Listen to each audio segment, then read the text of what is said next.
Who else of grieving what once was, but can never be again on a random Saturday? And we do have a hieroglyph here, what appears to be a cool emoji. They do appear to possess a satisfactory grin, but their true emotions, the window to their soul, their eyes, are concealed by sunglasses. Okay, so diving in to this image of liquid, what appears to be quite the pot of nostalgia. This pot is filled with what appears to be parsley carrot combination, celery, chicken meat broth.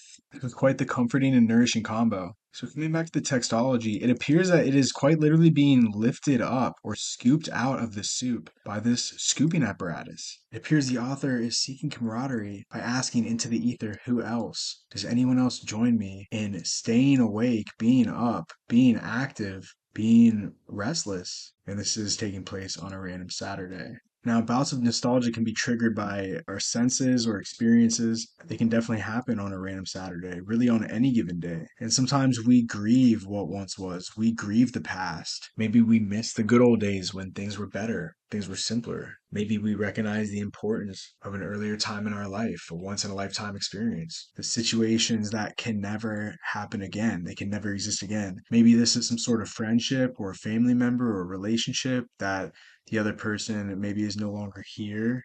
Maybe that's simply an experience or a circumstance. Like, and grief is interesting. It's interesting because in the process of grief, it's like reconciling with the loss of what was once part of our identity or our experience of reality. It's important that we do have that comfort. And maybe growing up when we were younger, perhaps we received that comfort in the form of nourishment or maybe nurturing. Maybe this was from the food we consumed when we weren't feeling good, or that a family member or somebody would like make for us, or food that would be pleasantly consumed by us. And admittedly, I'm not much of a psychological scholar, but it appears that this individual has accepted, and this hieroglyph appears to add on to that concept a sense of coolness, a sense of just being okay with what's going on. So just like consuming a healthy scoop of your favorite nostalgic broth, the flavor of the past can definitely cause us to reminisce. But sometimes a scoop of that nostalgia is so good, you only need one bowl. And then maybe it's time to make another broth.